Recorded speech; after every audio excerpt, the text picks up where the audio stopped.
Hello বন্ধুরা, good morning সবাইকে। আশা করি তোমরা সবাই খুব ভালো আছো, সুস্থ আছো। আর আজকে কিন্তু আমরা একটু সকাল সকাল উঠে গেছি। অন্যদিন যে পরিমাণ সকালে মানে লেটে উঠি, আজকে কিন্তু অনেক সকালে উঠে গেছি। আর তোমরা তো জানোই এই সময়টা আমাদের একটু রাত জাগা পড়ছে, সেই কারণে বিভিন্ন কারণে মানুষ হয়তো চোখ কালো হতে পারে বা আমার চোখ ফুলে যেতে পারে, এরকম কিছু হতে পারে। তো আজকে তেমন জ্বালাতন করেনি আজকে। কিন্তু বাবু খুব তাড়াতাড়ি মানে ঘুমিয়ে পড়েছিল। এবার মাঝ রাতে দু একবার উসখুস করে, বুঝতে পারলে, সে তখন আবার মানুষ এক কাত হয়ে আবার একটু দুধ খাওয়ায়, আবার ঘুম মানে আর ঘুমিয়ে যায়, বুঝলে। তো চলো, ওষুধ খেয়েছো? ও, তো চলো, মানু কিন্তু সকালে ওষুধ খেয়ে নিয়েছে আর আমাদের চা দিয়েছে। দাঁড়াও দেখাই। নিজে ওষুধ খাচ্ছে আর এই দেখো আমাদের চা দিয়েছে, 2 কাপ লিকার চা আর 4টে বিস্কুট আর 2টো টোস্ট। আমি যদি একটু খেয়ে ফেলেছি। আর এই ঘরে দিয়েছে, তার কারণ হলো ওই ঘরে লাইট জ্বালাতে পারছি না, ও ঘুমাচ্ছে। লাইট জ্বালালেই উঠে যাবে বলো, সেই কারণে আমরা আবার এই ঘরে এসে চাটা খাচ্ছি বসে বসে। তো চলো আমরা চাটা খেয়ে নিই, আবার পরে আসছি। দেখি আজকে তো হচ্ছে আজকে সানডে। আর তোমার বাবা বাজারে গেছিলো না? বাজার করে এনেছে, সেগুলো তোমাদের দেখানো হবে। তো তো চা খাওয়ার পরে চলে এসছি বাইরে। আর মানুষ একটু হাঁটা চলা করে নিল সকালে উঠে। ঠিক আছে, এই দেখো বাজার আনাও হয়ে গেছে। এদিকে অনেক বাজার। তো মাছের মাথা, মাছ এনেছে, এটা মাছের মাথা তো উপরে। দেখি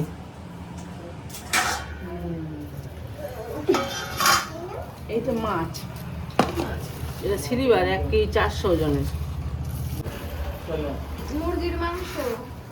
মুরগির মাংস এনেছে। আর এই বাজার আছে, এখন দেখা যাক কি রান্না হয়। অনেক বাজার। এগুলো কি মৌসম্বি, হ্যাঁ ওদের মৌসম্বি খেতে হবে। মৌসম্বি আর আপেল।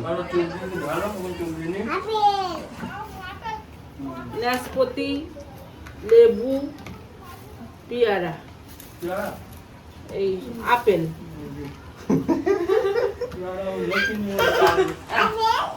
ফলগুলো মরার জন্য গোটা ফল খেতে পারি কাটা ফল খাওয়া যাবে না, মানে যেটা নেবা সেটা খেয়ে ফেলে দিতে। থাক, রাখো। আর এই যে কাঁচকলা, আর আছে ঝিঙে, টমেটো, গাটি কচু, কাঁচি কচু, গুড়ি কচু, কচুরমুখী বলে, বরবটি, ভেন্ডি, ঢেঁড়স, এটা কি পেঁপে? পেঁপে। ঠিক আছে, পেঁপে। এটা কি? দেখো খুলে। না না, উচ্ছে। উচ্ছে, আচ্ছা। এই যে উচ্ছে। আর এতে পেঁয়াজ আছে, আবার এটা কি কাঁচা লঙ্কা। পেঁয়াজ আছে, পটল আছে, আলু আলু আছে। আছে, আর ওদিকে তেল আর ডাল। হ্যাঁ, ঠিক আছে, এই এতগুলো বাজার হলো। এনে তো চলো। ধুয়ে খেতে হবে। এর মধ্যে খাওয়া হয়ে গিয়ে, কামড় দেওয়া হয়ে গিয়ে। আমাকে যা ধুয়ে দিই দাও। এর ভেতরে কামড় দেওয়া হয়ে গিয়ে এর মতো গুড় গুড় করে বেড়াবে কদিন পরে। কত বছর বয়স ওর? এই 2 বছর 5 মাস। 2.5 বছর। এই তো উঠে গেছে মনে হয়, দেখো। ভালো ভালো অনেক কাজ। তোর সে গাড়ি কই? তোর গাড়ি কই? ওই যে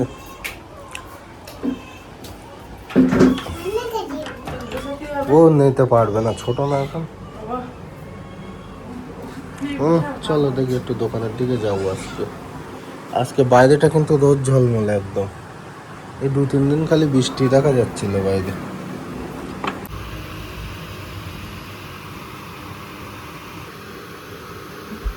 তো হ্যালো বন্ধুরা, খাওয়া দাওয়া কমপ্লিট হয়ে গেছে। আর এই দেখো আমি আজকে একটা নতুন নাইটি পরেছি। এই নাইটিটা আমার রিয়াদি আমাকে দিয়েছিল, তো আজকেই প্রথমবার পরলাম। তো এটা একটা ফিডিং নাইটি, এখান দিয়ে মানে বোতাম আছে, বোতাম সিস্টেম করা, খুব সুন্দর নাইটিটা। তো কেমন লাগছে আমাকে পরে অবশ্যই কমেন্ট করবে, ঠিক আছে? তো চলো, এই যে মনে এখানে ঘুমাচ্ছে ঘুমাচ্ছে ঘুমাচ্ছে জেগে আছে। চলো, ও এখানে খেতে বসেছে, ঠিক আছে? আর আমার পাখি এই যে এখানে। মা গেছে স্নান করতে, মা স্নান করে আসলে মা আর পাপা খেতে বসবে, ওরা এখনো খেতে বসেনি। খুব খিদে পেয়েছিল আমার, আমি সবার ফার্স্টে খেলাম। এখন তোমার একটু খিদে বেশি লাগবে, বুঝলি? হ্যাঁ সেটা তো স্বাভাবিক, হুম? সেটা তো স্বাভাবিক। একবারে আমার বেশি না খেয়ে ঘন ঘন খাওয়া। যতটা পেটে ধরবে ততটা খাবো। তো যাই হোক, আমার পাটা সবগুলো ফুলেছিল, তো পা ফোলাগুলো কমে গেছে, এখন সেই আগের মতন লাগছে পাটাগুলো, এরম বড় বড় হইলো পাগুলো, তাই না? মাঝখানে হ্যাঁ শুধু পা না, পুরো শরীর, প্রায় মনে হয় রস উঠে। হ্যাঁ শুধু সারা শরীরে, হাতে এসব গলা টলাগুলো উঁচু উঁচু হয়ে গেল না। সেই লাস্টে যেবার ভিডিওটা করলাম, ওই যে লাস্টে যে শ্যুটটা করলাম, ফটোশ্যুটটা, ওই দিনকেও কিরকম মোটা লাগছিল। যাই হোক আস্তে আস্তে আবার আগের মতন হয়ে যাবে। চলো পরে আসছি। ও ওর জন্য কয়েকটা জামা কিনে আনা হয়েছে। কোথায় আছে তা কি জানি, মা বোধহয় কাস্তে নিয়ে গেছে, পরে দেখাবো। 7টা এনেছি, 7টা। এই ভাবছিলাম এক বান্ডেল নেবো, কিন্তু সব এক কালার বলে আর নেবো না। হ্যাঁ আর হবে না, পরে অন্য দোকান থেকে নিলে হবে না আবার। কি হলো? শুনতে পাচ্ছ? এক্ষুনি আওয়াজ করো।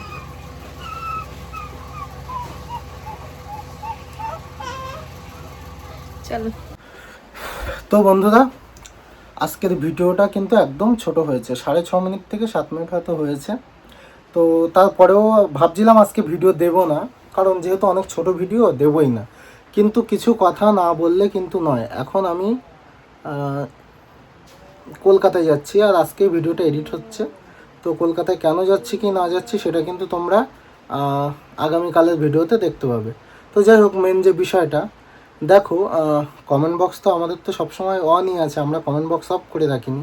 বিভিন্ন বাজে কমেন্ট আসছে, বা কুরুচিকর মন্তব্য কমেন্ট আসছে, বহুত ভালো ভালো কমেন্ট আসছে, আমাদেরকে ভালো বলছে, আশীর্বাদ করছে, এমন কমেন্টও আসছে। তো প্রত্যেকটা চ্যানেল, প্রত্যেকটা ক্রিয়েটারের নিজস্ব কিছু ভিউয়ার্স থাকে, যাদেরকে ভুল বোঝালেও কিন্তু তারা ভুল বোঝে না। মানে দেখো, এখন বিভিন্নভাবে অনেকভাবে এমন হতে পারে, একটা মানুষ যেটা করে না তার জন্য তাকে অনেক সময় দোষারোপ করা হয়, কিন্তু তাদেরকে যারা প্রকৃত ভালোবাসে তারা কিন্তু কখনোই মানে সেই মানুষটার প্রতি বিদ্রূপ ঘোষণা করে না, একবার দুবার তিনবার তাদেরকে সুযোগ দেয়। তো যাই হোক, আমি সে কথায় আসছি না। তোমরা অনেকে কমেন্ট করছো 6 দিন পেরিয়ে গেল, 9 দিন পেরিয়ে গেল, তোমরা কেন কোনো রকম নিয়ম পালন করছো না, আদৌ করছো না, বা কী বিষয় বা কোন বিষয়, তো সে বিষয়ে কথা বলবো। কিন্তু তার আগে একটা কথা বলি, মানুকে যখন ডেলিভারি করিয়েছিল তোমরা কিন্তু সবাই জানো ওর 160/100 বিপি ছিল। তো সেই সময়, ওই সময় অপারেশনটা বা ডেলিভারি না করালে কিন্তু একটা আমরা বড় সমস্যার সম্মুখীন হতে পারতাম। সেই কারণে মানুকে আমি ইমার্জেন্সিতে তার আগের দিন ভর্তি করি, আমি রাস্তায় রাত কাটিয়েছি, এমনকি কাটিয়েও হলেও ওকে ভর্তি করিয়েছি, আমার তোয়াক্কা না করে, যে একটা রাত আমি ঠিক কাটিয়ে দেবো। তার কারণ হচ্ছে বিপির কারণে, কারণ বাড়িতে আমি যদি সেদিন আনতাম সমস্যা হতে পারত, আর ওখান থেকে কলকাতা যাওয়ার দূরত্ব 2 থেকে 2.5 ঘন্টা। এবার রাত্রিবেলা কোনো সমস্যা হলে আমাকে সুব্রত কাউকে ফোন করতে হতো, আবার গাড়ি নিয়ে আসবে বাদুড়িয়া থেকে ওকে নেব, নিয়ে তারপর তো কলকাতা নার্সিংহোমে যাব, তো কলকাতা বা চিনার পার্ক। তো মেন বিষয় আমি যেটা বলতে চাইছি, দেখো ডেলিভারির পরেও কিন্তু মানুকে ডাক্তার দিদি বলে দিয়েছে পুরো 1.5 মাস ওর যে বিপির ওষুধটা দিয়েছে, মানে প্রেশার ঠিক রাখার, সেই ওষুধটা 6 সপ্তাহ বা 1.5 মাস ওকে কন্টিনিউ সকালে একটা রাতে একটা খেতে হবে। তাহলে দেখো কতটা বিপির সমস্যা না হলে একজন ডাক্তার 1.5 মাসের বিপির ওষুধ দিয়ে দেয়। তো তার একটাই কারণ, আর কারণটা হচ্ছে ওর বিপি হাই, ও একটু ক্রিটিক্যাল সমস্যায় ছিল, এখন যদি একটু স্বাভাবিক। আর রোজ ওর বিপি চেক করতে বলেছে বাড়িতে এনে, যদিও আমরা এখনও পর্যন্ত করতে পারিনি, এটা আমাদের ফল্ট। তো আমি চিন্তাভাবনা করলাম যে ওই বিপি মাপে যে মেশিনে, সেই মেশিন আমি একটা কিনে নেবো, কারণ রোজ বাড়িতে একজন ডাক্তার ডেকে বিপি চেক করা কিন্তু মুখের কথা না। এটা কন্টিনিউ 1 মাস করতে বলেছে, যদিও মানুষ কোনো সমস্যা নেই বলে এখনও পর্যন্ত আমরা করিনি, অবশ্যই করা উচিত। তো আমি একদম এই মুহূর্তে কলকাতায় বেরোচ্ছিলাম, আর সারাদিন একটানা বৃষ্টি হচ্ছে, তারপরে আমাকে ইমার্জেন্সি বেরোতেই হবে। তো তোমাদের সামনে কথা বলতে আসলাম একটা বিষয় নিয়ে, যে তোমরা যে নিয়ম কানুনের কথা বলছো সেগুলো কিন্তু আমরা পালন করছি, কিন্তু সেটা আমরা অন ক্যামেরা করতে পারবো না। ব্যাস এটুকুই বললাম, তোমাদের মনে আশা করি আর কোনো প্রশ্ন থাকবে না। আর যে বিষয়টা, তোমরা যে সমস্ত কমেন্টগুলো করছো, তোমাদের কাছে আমার একটাই অনুরোধ, আমি সন্তানের বাবা হিসেবে, মারিয়ার হাজব্যান্ড হিসেবে আমার একটাই অনুরোধ, যে তোমরা এরকম ধরনের বাজে কমেন্ট করো না, তার কারণ ওকে এখন ডাক্তার বলেছে সম্পূর্ণ চিন্তামুক্ত থাকতে। হ্যাঁ, তোমরা এরকম কমেন্ট করলে ও কাউকে আর কিছু বলে না, শুধু আমাকে বলে আর কাঁদে। এমনি এই সময়টা মায়েদের এমনি কান্না পায়, বিভিন্ন রকম টেনশানে ভোগে বা বিভিন্ন রকম কথা কাজ করে, যে বিভিন্ন রকম, সেটা তোমরাও জানো। তোমরা যারা বাচ্চা, অবশ্যই তোমরা বাচ্চার মা বা বাবা, অবশ্যই হয়তো খুব কম সংখ্যক ভিউয়ার্স আছে যারা এখনও পর্যন্ত মা হয়নি বা তাদের বিয়ে হয়নি, কিন্তু যারা বেশিরভাগ 80% কিন্তু আমাদের ভিউয়ার্সটা অবশ্যই সন্তানের মা বাবা, ঠিক আছে? তো তারা অবশ্যই জানো এই প্রেগনেন্সির পরে, ডেলিভারির পরে কতটা পরিমাণে তাদের মধ্যে মুড সুইং হয়। প্রেগনেন্সিতে একরকম মুড সুইং হয়, আর প্রেগনেন্সির পরে কিন্তু আরেক রকম মুড সুইং হয়, সে কথা তোমরা অবশ্যই জানো, আমি সেগুলো বলতে চাই না। তো আমি তোমাদের কাছে রিকোয়েস্ট করব যে তোমরা যদি তোমাদের, হ্যাঁ এমন হতেই পারে যে এটা কেন করলো না, ওটা কেন করলো না, এটা একটু জিজ্ঞেস করি, ওটা জিজ্ঞেস করি, এমন যদি প্রশ্ন তোমাদের মধ্যে আসে, তোমরা সেগুলো নিজের মনের মধ্যে রাখো। সময় প্রচুর আছে, তোমরা 1.5 মাস পরে না হয় এই কোশ্চেনগুলো করো, ঠিক আছে? এখন আর করো না, কারণ ও বিভিন্ন চিন্তার মধ্যে আছে, আর যত চিন্তায় আসবে তত বিপি হাই হবে, শরীর খারাপ করবে। আর দেখো, মায়ের শরীর খারাপ মানে কিন্তু বাচ্চাটার অবশ্যই তার এফেক্ট পড়বে, কম বেশি অবশ্যই পড়বে, ঠিক আছে? তো আমরা একটা সুন্দর জার্নি দিয়ে, যেমন প্রেগনেন্সির টাইমে এসেছিলাম, এখন আমরা খুব সুন্দর মুহূর্তগুলো কাটাচ্ছি আমাদের বাচ্চাকে নিয়ে, আমার বউ, আমি, সবাই মিলে। তো এই সময় আমি তোমাদের কাছে রিকোয়েস্ট করব, যদি আমাদের কিছু ভুল হয়েও থাকে, তোমরা এমনভাবে কমেন্ট করো যে কমেন্টগুলো আমরা নিতে পারবো, ঠিক আছে? খুব বাজেভাবে করো না। এক কথা অনেকবারই বললাম, কারণ এক কথা অনেকবার বলার কারণ তোমাদের কাছে আমি বারবার রিকোয়েস্ট করছি, সেই কারণে। তো সেসব কথা ছাড়লাম। আর একটা কথা, তোমরা যেটা বলছিলে রুটি পাউরুটি, কলা পাউরুটি, ডিম সিদ্ধ খেলে গ্যাস হবে। আর বাচ্চার গ্যাস হওয়া মানে মায়ের গ্যাস হওয়া, মায়ের গ্যাস হওয়া মানে বাচ্চারও গ্যাস হবে সেই দুধ খেলে। তো সেইটা আমরা কমিয়ে দিয়েছি, হয়তো সপ্তাহে 1 দিন খাবে। এখন সকালে মানুষ ঘি দিয়ে খাচ্ছে, তার সাথে ডিম সিদ্ধ বা ডাল সিদ্ধ খাচ্ছে, তোমরা পরপর দেখতেই পাবে। আর এখন যে ভিডিওগুলো আসছে, এগুলো কিন্তু কোনো বাসি ভিডিও না। আজকের ভিডিও আজকে, বা গতকালের ভিডিও আজকে, এরকমই তোমরা পাবে, এর পরেও ভিডিও পাবে। আর এতটা পরিমাণে কালকেও দুষ্টুমি করেছে দুপুরের পর থেকে, যে দুপুরের পরে ভিডিও কন্টিনিউ করা আর আমাদের পক্ষে সম্ভব হয়নি। তারপরে আবার রাতে ঘুমিয়েছে ঠিকঠাক। তো চলো, তোমাদের সামনে আমি আর বেশি কিছু বলতে চাই না। তার মধ্যে আর একটা কথা বলার আছে, সেটা হলো বাদুড়িয়ার বাড়িতে কিন্তু আমি গতকাল গেছিলাম, যদিও সেটা ক্যামেরাবন্দি করতে পারিনি, কারণ আমি গেছিলাম সন্ধ্যের টাইমে। এবার গিয়ে দেখি আমাদের যে সিঁড়ি দিয়ে ওঠার মুখ, ও সোজাসুজি না একটা নারকোল গাছ আছে। এবার যেহেতু এতদিন বাড়িতে ছিলাম না, নারকোলের যে শুকনো বেগো বা পাতা, যেটাই বলো তোমরা, এক একজন এক এক রকম ভাষায় বলো, সেইগুলো পড়ে ওই ঢোকার মুখটা এমন হয়েছে, কি নোংরা, কি বিশ্রী। আবার সেইগুলো তুলে তুলে ফেলে দিলাম। ঘরে ঢুকে দেখি বারান্দায় জামা কাপড় যেভাবে মেলা ছিল সেইভাবে মেলা আছে। আর ডাস্টবিনটা পরিষ্কার ছিল, কারণ আমরা যেদিন এসেছিলাম সেদিন ডাস্টবিন নোংরা ছিল। মাঝখানে মানুষ পাপা একদিন গিয়ে ডাস্টবিনের নোংরাটা ফেলে দিয়ে এসেছিলো। আর ঘরের মধ্যে যেভাবে রিং লাইট দিয়ে ভিডিও করেছিলাম, মনে আছে?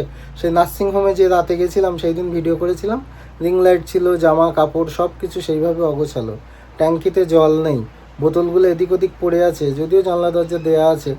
আর বাথরুমের অবস্থাও খুব খারাপ। তো সেগুলো আমি গিয়ে পরিষ্কার করব, অবশ্যই যেদিন করব তোমাদের সামনে ভিডিও আমি আনবো। আর কিছু বাসন ছিল, 2-4টে বাসন, শুধু ওই দুপুরে ওই মানে খাওয়া দাওয়ার পরে যখন গেছিলাম আমরা নার্সিংহোমে ডাক্তারের কাছে চেক আপে, সেই যে সমস্ত বাসনপত্রগুলো ছিল সেগুলোই নোংরা ছিল, সেগুলো পরিষ্কার করা আমি কালকে টাইম পাইনি। আর তোমার হচ্ছে ওই বাড়িতে যে ইনভার্টারটা ছিল সেটা এনে আমি দোকানে লাগিয়েছি। আর এখানেও একটা লাগাতে হবে, কারেন্ট কিন্তু বারবার যাচ্ছে আসছে। তো যাই হোক, কাল সারাদিন বৃষ্টি, রোদ ঝলমল ছিল, আজকে সকাল থেকেই বৃষ্টি হচ্ছে। আর এই বৃষ্টি মাথায় আমাকে বেরোতে হবে কলকাতায়। তো তোমরা সবাই থাকো, মানুষ সাথে থাকো, মানুষকে একটু সাপোর্ট করো। মানুষ যেন কোনো রকমভাবে দুশ্চিন্তা মানে না করে, দুশ্চিন্তা মুক্ত থাকে, সেদিকেও তোমরা খেয়াল রাখো। তোমরা অবশ্যই আমাদের ভালোবাসার মানুষ, অবশ্যই আমাদেরকে ভালোবাসো। তাই কারোর কথা শুনে বা জানি না কোনো কিছু কারোর ভিডিও দেখে বা কিভাবে তোমরা কমেন্টটা করছো, প্রথম দিন যেমন ভালো কমেন্ট করেছিলে সেইভাবেই করো। মাঝখানে আমাদের নিয়ে একটা সমস্যা ছিল, বা ভিডিও একটা আমাদের সমস্যা হয়েছিল, তার জন্য আমরা আন্তরিকভাবে দুঃখিত। কোনো ওরকম ভুল ত্রুটি হলে অবশ্যই তোমাদের কাছে আমি এখনও ক্ষমা চেয়ে নিচ্ছি, পরবর্তীতেও নেব, কারণ ভুল মানুষেরই হয়। অতটা আমরা ভেবেচিন্তে দেখিনি। তবে তোমরা যেহেতু অনেকগুলো কমেন্ট করেছো, অবশ্যই পরের থেকে আমাদের মাথায় থাকবে জিনিসটা, ঠিক আছে? কালকেও যেটা বলেছি আজকেও বলছি। আর যেটা ডাক্তারের বিষয়, ডাক্তার যেটা বলেছে আমরা সেটাই করব। আর বলেছে 500 জন 500 রকম কথা বলবে, সেটা মানবে না, এটা ডাক্তারের কথা। আমরা কিন্তু কোনো প্রকার অহংকার বা কোনো কিছু করিনি, ঠিক আছে? আমি এটাও বলেছি যে এখন চিকিৎসা বিজ্ঞান অনেক উন্নত। আগে যে সমস্ত নিয়মগুলো মানতে হতো এখন সেগুলো মানতে হয় না। বিভিন্ন রকম নিয়মকানুন আছে, এখন সিস্টেম আছে, ওষুধ আছে তার জন্য। আর তোমরা আরেকটা কি বলছিলে, রসুন কি সব রসুন ভেজে খেতে হবে না কি, যা হোক, পেঁয়াজ ভাজা, রসুন ভাজা, কালো জিরে ভাজা না কি এরম বলছিলে। মানুষ বলছিল যে সেটা খাবে, আজকে থেকেই খাবে, তাহলে নাকি ব্যথাটা কমবে। তো সেদিকেও কিন্তু আমরা খেয়াল রেখেছি। আর মানুষ ব্যথাটা আগের থেকে একটু কমেছে। অনেকেই তোমরা কমেন্ট করেছো 1 মাস থাকবে, কেউ করেছো 15 দিন থাকবে। হ্যাঁ, তোমাদের কথাই ঠিক, তোমাদের যেহেতু অভিজ্ঞতা আছে। দেখো, সিজারের অভিজ্ঞতা অ্যাকচুয়ালি আমি বুঝে গেছি কতটা ব্যথা হয়। মানে আমার ব্যথা করিনি, কিন্তু তোমার চোখের সামনে যদি একজন ব্যথায় কাতরায় বা ব্যথায় কষ্ট পায়, তুমি কিন্তু অবশ্যই সম্পূর্ণ না হলে অর্ধেকটা ফিল করতে পারবে যে কতটা কষ্ট না হলে একজন মানুষের চোখ দিয়ে জল বেরিয়ে যায় শুধুমাত্র শুয়ে থেকে ওঠার সময়। বেশি কথা বলে ফেলছি আমি জানি, অবশ্যই বেশি কথা বলে ফেলছি, হজবরালা, কিন্তু কিছু বকছি না। যেটুকু কথা বললাম হয়তো আমার কথা 2বার 3বার রিপিট হয়ে গেছে, তার জন্য আমি ক্ষমা চেয়ে নিচ্ছি। কারণ আমি ইউটিউবে বেশি দিন না, 1 বছর 2-3 মাস হয়তো আমি এসছি। আগে তোমরা মানুকে দেখতে ভিডিওতে, তারপরে মানুষ সাথে যুক্ত হলাম আমি, তারপরে আবার আমাদের দুজনের সাথে যুক্ত হয়েছে আমাদের সোনা পাপা। তো এখন আমাদের 3 জনের ফ্যামিলি। আর তার সাথে তো তোমরাই 70,000 লোক আছোই। তো সবাই নিয়েই আমাদের চলতে হয়, সবাইকে নিয়ে। কারণ পরিবারের মধ্যে 70,000 মানুষের মধ্যে 70,000 মানুষই যে ভালো হবে এমন না, 2-1 জন খারাপ হতেই পারে। তারপরেও তাদেরকে নিয়ে আমাদের চলতে হবে। আর যারা এই বাজে কমেন্টগুলো করছো, বাজে না অ্যাকচুয়ালি, তোমরা হয়তো ভালো কমেন্ট করছো কিন্তু বলার ধরনটা একটু খারাপ। তো তাদের কাছে আমি আবারও রিকোয়েস্ট করছি, এরকম ধরনের কমেন্ট করো না। অন্তত কিছুদিনের জন্য বন্ধ রাখো, ঠিক আছে? মানুষকে একটু সুস্থ হতে দাও, তারপরে বলো। তো চলো, আজকের জন্য টাটা, আজকের মতো। তোমরা সবাই ভালো থেকো, সুস্থ থাকো। আর আমরা যে টেনশনে ছিলাম নার্সিংহোমে থাকাকালীন, সেখান থেকে এখন বেরিয়ে আসতে পেরেছি তোমাদের ভালোবাসায়, ঠিক আছে? আর আমি চাইবো তোমাদের জীবনে, তোমাদের কারোর জীবনে যদি কোনো সমস্যা থাকে, কোনো তোমরা আমি চাইবো তোমাদের জীবনে যদি কোনো সমস্যা থাকে বা তোমরা কোনো কারণে কোনো রকম সমস্যায় ভোগো, সেটা যেন তাড়াতাড়ি ঠিক হয়ে যায়। কেউ যদি অসুস্থ থাকো তাড়াতাড়ি সুস্থ হয়ে যাও, একদম মন থেকে কামনা করি। আর চলো, আজকের মতো ভিডিওটা এখানেই শেষ করছি। বেশি কিছু বলতে পারছি না, ইমোশনাল হয়ে যাচ্ছে, ঠিক আছে? সবাই ভালো থাকো, সুস্থ থাকো।